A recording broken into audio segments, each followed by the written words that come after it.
रामाय रामभद्राय रामचंद्राय वेधसे रघुनाथाय नाथाय सीताया पतये नमः। श्रीरामकथेतले अनेक प्रसंग पुन्हा पुन्हा ऐकावेत, त्यातलं मर्म जाणून घ्यावं असेच आहेत। त्यातलाच हा एक प्रसंग वालीवधाचा, ज्याच्यामध्ये श्रीरामांवर आक्षेप घेतले जातात आणि खरोखरच श्रीरामांनी वालीचा वध केला हे योग्य केलं की ज्या पद्धतीने वध केला ते चुकीचं होतं, याविषयी आजही अनेक जण शंका उपस्थित करतात। त्याच्याविषयीच आज आपण समजून घेऊयात। शक्तीने होतसे राज्य, युक्तीने यत्न होतसे। शक्ती युक्ती जये ठाई, तेथे श्रीमंत धावती। समर्थ रामदासांनीच असं म्हणून ठेवलंय। शक्ती आणि युक्तीच्या जोडीला जर भक्ती पण आली तर स्वाभाविक जीवनाची सफलता होतेच। आता शक्ती आणि युक्तीचा या वालीच्या कथेशी काय संबंध तेही लक्षात घेऊया। हनुमंतामुळे श्रीराम लक्ष्मण सुग्रीवाकडे ऋष्यमुख पर्वतावर आलेले आहेत। पार्श्वभूमी आहे ही। सुग्रीवानी आपल्या भावाबद्दल तक्रार केलेली आहे। कशा प्रकारे भावानी आपल्याला त्रास दिला हे सांगितलेलं आहे। आपली पत्नी कशी पळवून नेली, मुलाला कसं तुरुंगात डांबलं हे सांगितलेलं आहे आणि यावर उपाय काय करता येईल याविषयी पण श्रीरामांशी चर्चा केलेली आहे। हनुमंतामुळे अग्नीच्या साक्षीने सुग्रीव आणि श्रीरामांची मैत्री झालेली आहे। मैत्रीमध्ये दोराय नसतोच, तेव्हा श्रीरामांनी सुग्रीवाला सहाय्य करायचं ठरवलं आहे, कारण वालीचं वर्तन हे अयोग्य आहे हे श्रीरामांना पटलं आहे। वाली तर बलदंड आहे। रामकथेतली ही एक कथा आपल्याला माहिती असेलच की वाली आणि सहस्रार्जुन असे दोघंच जण आहेत की ज्यांनी रावणाला अटकाव केलेला आहे। वालीनी तर रावणाला आपल्या काखेत दाबून ठेवलं होतं संध्यावंदन करत असताना रावण त्रास देतो म्हणून, माहिती असेल आपल्याला ते। आज मात्र अशा वालीला, बलदंड वालीला शासन करणं आवश्यक आहे हे श्रीरामांना पटलं आहे आणि म्हणून शासन कसं केलं जात आहे आणि त्याच्यावर आक्षेप का घेतले जात आहेत ती ही कथा। एकदा मान्य केल्यावर सुग्रीवाला श्रीरामांनी सांगितलं, तू किष्किंधाच्या सीमेवर जाऊ शकतोस आणि आव्हान देऊ शकतोस वालीला युद्धाचं। मी तर किष्किंधा नगरीत प्रवेश नाही करणार, कारण व्रताचारी असल्यामुळे मी कोणत्याही नगरामध्ये प्रवेश करू शकणार नाही। पण तू नगराबाहेर जर वालीला बोलवलंस आणि त्या ठिकाणी जर का युद्ध घडलं तर मात्र मी निश्चितपणे उपाय करू शकतो। सुग्रीवानी श्रीरामांचं पाठबळ आहे म्हटल्यावर सहजच तयारी दाखवली आणि किष्किंधा नगरीत वालीच्या वाड्यावर जाऊन, प्रवेशद्वारापाशी जाऊन आव्हान दिलेलं आहे आणि युद्धासाठी ललकारलं आहे। वालीची पत्नी चतुर आहे, युक्तिवाद आहे। तिने हे आव्हान स्वीकारू नये म्हणून विनंती केली आहे की सुग्रीवाला कोणाचं तरी नक्की पाठबळ आहे म्हणून सुग्रीव अशा प्रकारे आव्हान देऊ शकतो, अन्यथा सुग्रीवाकडे हे बळ नाही। हे तारा, वालीची पत्नी, पुन्हा पुन्हा वालीला सांगायचा प्रयत्न करते, पण वालीला आपल्या बळाविषयी अहंकार आहे आणि आव्हान केल्यावर युद्धाला सामोरं जायचं नाही हे चुकीचं आहे ही वालीची धारणा। आणि वाली सहजच युद्धासाठी येतो। दोघांचं युद्ध सुरू होतं, घनघोर युद्ध। श्रीराम ताडवृक्षाच्या आडोशाला आहेत, बघतायत युद्ध। दीर्घकाळ युद्ध चालतं। काही वेळानंतर मात्र सुग्रीवाला वालीचे आघात पचवणं अशक्य व्हायला लागतं। सुग्रीवाला वाटत असतं आता श्रीराम बाण मारतील, आता बाण मारतील, पण श्रीरामांच्याकडून बाण येतच नाही आणि वाली मात्र सपाट्या मागून सपाटे मारत सुटलाय सुग्रीवाला।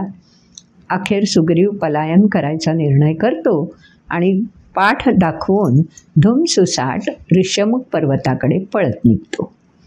वाली बिलकुल त्याचा पाठलाग करत नाही, कारण पलायन कलेमध्ये सुग्रीव किती माहीर आहे हे वालीला माहिती आहे.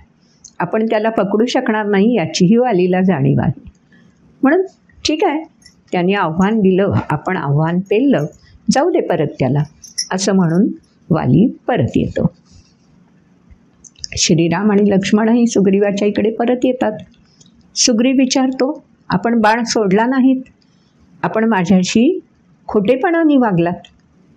तेव्हा श्रीराम म्हणाले की जेव्हा आपली याविषयी चर्चा झाली आणि युद्धाचं आव्हान द्यायचं हे ठरलं, तेव्हा एक प्रश्न विचारायचा राहून गेला होता की वाली दिसतो कसा. मी जर वालीला कधी पाहिलेलंच नाही आहे, त्यामुळे आज पाहिल्यानंतर माझ्या लक्षात आलं की तुम्ही दोघेही अगदी हुबेहूब सारखे दिसता. बरं, आज त्यातून तुमचा वेशही सारखाच होता, त्यामुळे मला उलगडा होईना की मी बाण मारला आणि चुकून तो तुलाच लागला तर, म्हणून मी आज बाण सोडला नाही आहे. आता पुन्हा एकदा तू वालीला आव्हान दे आणि त्यावेळी ही गजपुष्पीची माला तुझ्या गळ्यात घाल. आणि आज मी वालीला आता पाहिलेलं आहे, निरीक्षण केलेलं आहे, त्यामुळे मी नक्की ओळखू शकेन. सुग्रीव म्हणाला, अरे बाबा, आज एवढे त्याचे आघात मी स्वीकारलेत, पचवलेत की आता 1-2-4 दिवस तरी लगेच युद्धाला आव्हान देणं मला नाही वाटत शक्य होईल. ठीक आहे, श्रीराम म्हणतात. 2-4 दिवस जातात आणि सुग्रीव पुन्हा एकदा आव्हान देण्यासाठी सज्ज होतात. श्रीरामही पाठोपाठ येतातच. ताडवृक्षाच्या आडोशाला श्रीराम उभे आहेत. आव्हान दिलेलं आहे आणि वाली आव्हान स्वीकारून युद्धासाठी निघालाय. तारा परोपरीने अडवतीये, अंगदाचा विचार करा म्हणून सांगतीये, पण वाली ऐकण्याच्या मनस्थितीत नाही आणि सुग्रीव सामोरा आलेला आहे. यावेळी मात्र सुग्रीवाला खात्री आहे की आपण जिंकणार. हनुमंतांनाही खात्री आहे, कारण पुष्पमाला सुग्रीवाच्या गळ्यात आहे, जणू काही ती विजयमालाच आहे. आणि काही वेळ युद्ध चालल्यानंतर श्रीरामांनी प्रत्यंच्यात आणलेली आहे आणि बाण सोडलेला आहे. वक्षस्थळाच्या, वालीच्या वक्षस्थळाचा वेध श्रीरामांच्या बाणाने घेतलेला आहे. वालीला पाठीमागून बाण वगैरे बिलकुल मारलेला नाही. वाल्मिकी रामायणामध्ये हा सरळ स्वच्छ उल्लेख आहे. तेव्हा वालीला बाण मारल्यानंतर वाली स्वाभाविक भूमीवर कोसळलेला आहे आणि त्याच्या तोंडून शब्द निघून गेलेले आहेत, मला बाण का मारला, कोणी मला बाण मारला, त्यांनी समोर यावं. आमच्या भावाभावांच्या युद्धामध्ये हस्तक्षेप करण्याचा अधिकार कोणी दिलेला आहे तुम्हाला. जेव्हा राम समोर येतात तेव्हा वाली त्याला हे प्रश्न विचारतो की तुम्ही काय असं मला मारलत, माझं चूक, माझा अपराध काय होता, मी तुमचा काय दोष केलेला. त्यावेळी श्रीरामांनी वालीला शांत होऊ दिलंय आणि त्यानंतर जेव्हा वाली आता मरणार हे निश्चित आहे, तारा धावत आलेली आहे. ताराने आपल्या मांडीवर वालीचं मस्तक घेतलेलं आहे आणि वाली अजूनही प्रश्नांकित चेहऱ्याने श्रीरामांकडे बघतोय आणि आपल्या प्रश्नांच्या उत्तराची अपेक्षा करतोय. सुग्रीवही त्या ठिकाणी आहे. अशा वेळी श्रीरामांनी दिलेलं उत्तर विशेषत्वाने लक्षात घ्यायला हवं. श्रीराम म्हणाले, तू म्हणालास ते अगदी बरोबर आहे. सुग्रीवाच्या पत्नीला तू पळवणं हे कुठल्याही कायद्यात बसणारं नाही. सुग्रीवाला तू पळवून लावणं आणि ऋष्यमुख पर्वतावर त्यांनी आश्रय घेणं आणि तो अपराध, तुझं राज्य त्यांनी बळकावण्याचा अपराध जो सुग्रीवानी केलेला असेल ते तुमच्या दोघा भावंडातला अंतर्गत प्रश्न आहे. त्याच्यामध्ये मला पडण्याचं कारण काहीच नाही आहे. पण तू जर त्याच्या पत्नीला पळवलं असशील, त्याच्या मुलाला तुरुंगात घातलं असशील, तर एक लक्षात घे वाली, हा अयोध्येच्या रघुकुलाच्या राजाचा, चक्रवर्ती सम्राटाच्या राज्यामध्ये घडलेला हा घोर अपराध तुझ्याकडून झालेला आहे. अयोध्येच्या दशरथ राजांनी अश्वमेध यज्ञ केलेला होता आणि त्यामुळे अयोध्येचा राजा दशरथ हा चक्रवर्ती सम्राट म्हणून जगभरावर मान्यता पावलेला राजा आहे. आता राजा दशरथ नाही, पण भरत राजा म्हणून राज्यकारभार करत आहे. राजा म्हणून सिंहासनावर बसला नसला तरीही. आणि भरताचा दूत म्हणून मी सर्वदूर राज्यामध्ये संचार करून योग्य न्याय धर्म स्थापित आहे किंवा नाही याकडे लक्ष देत आहे. तेव्हा जोपर्यंत तुमचं अंतर्गत भांडण आहे तोपर्यंत माझा प्रश्न येत नाही. पण जेव्हा सुग्रीवाकडून मला हे समजलं की त्याच्या पत्नीला तू आपल्याकडे आश्रित म्हणून ठेवून घेतलेलं आहेस आणि त्याच्या मुलालाही तुरुंगात टाकलेला आहेस, त्यावेळी हा त्यांच्यावर झालेला अन्याय आहे आणि त्या अन्यायाचं परिमार्जन एक राजाचा दूत म्हणून करणं हे माझं दायित्व आहे. धर्म स्थापित राहणं, धर्म अबाधित असणं हे तर राजदूत म्हणून माझं कर्तव्य आहे आणि ते निभावण्यासाठी म्हणून मी तुला बाण मारला आहे. तेव्हा मी कुठल्याही प्रकारे तुमच्या अंतर्गत भांडणात हस्तक्षेप केलेला नाही. धर्मस्थापन करणं हे राजाचं कर्तव्यच आहे ना. ते तर एक राजा म्हणून तुलाही मान्य असायला हरकत नाही आहे. ज्यावेळी श्रीरामांनी हे सगळं स्पष्टीकरण वालीला सांगितलं आहे त्यावेळी वालीला आपला अपराध लक्षात आलेला आहे. भले सुग्रीवानी वालीचं राज्य हिसकावून घेतलं, राजगादीवर स्वतःला स्थापित केलं, हा सुग्रीवाचाही दोष घडला, पण ती भावाभावातली आकस आहे, ती भावाभावात घडलेली घटना आहे. त्यामुळे त्यात हस्तक्षेप करण्याचा तिसऱ्या माणसाचा संबंधच येत नाही. म्हणून सुग्रीवाला तू शासन करावंच हे ठीक आहे, पण शासन करताना त्याच्या पत्नीचं अपहरण करणं आणि मुलाला डांबून ठेवणं हे मात्र राज्यकर्ता म्हणून राजाला मान्य होणार नाही. हे स्पष्टपणे जेव्हा श्रीरामांनी वालीला सांगितलं त्यावेळी वालीलाही हे पटलेलं आहे, कारण वालीचं आचरणही धर्माधिष्ठित आहे. पण आपण हा अक्षम्य असा अपराध केला आहे हे वालीला उलगडलं आहे आणि त्या शेवटच्या क्षणी वालीनी जर काय केलं असेल तर आपला पुत्र अंगदाला बोलवलं आहे. आजपर्यंत तू अंगदा अल्लड म्हणून हवाय तसा वागत आलास, पण यापुढे तुला काकाच्या छायेखाली म्हणजे सुग्रीवाबरोबर राहायचं आहे, त्याच्याबरोबर काम करायचं आहे.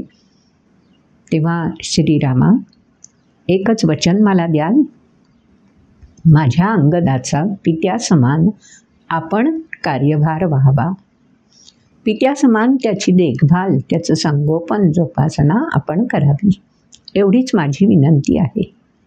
श्रीरामांना वालीनी अंतिम क्षणी केलेली ही विनंती, ज्या श्रीरामांनी माझ्यावर बाण सोडणं गैर आहे असं म्हणून वालीनी प्रश्न विचारले होते, तोच वाली श्रीरामांचं उत्तर ऐकल्यानंतर त्यांच्यावरती प्रगाढ विश्वास आपल्या मुलाला त्यांच्या ताब्यात सोपवून व्यक्त करत आहे.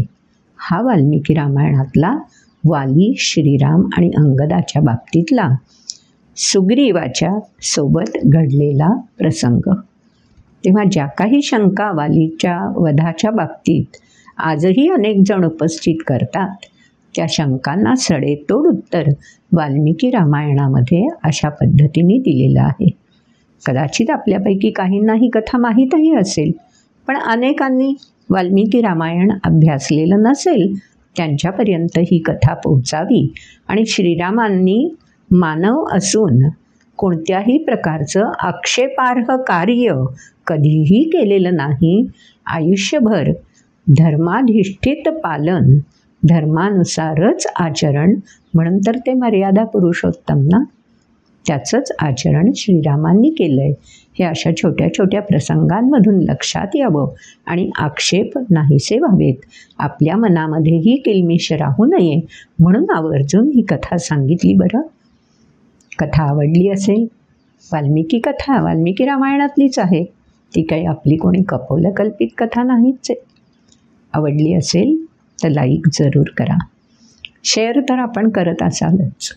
आणि हो, श्री गुरुकुलम न्यासाचा चॅनल सबस्क्राईब करायला विसरू नका बरं. आणि बेल आयकॉन क्लिक केलात की आपल्याला नोटिफिकेशन मिळत राहील. भेटूया पुढच्या व्हिडिओमध्ये अशीच एखादी वेगळी कथा घेऊन. नमस्कार.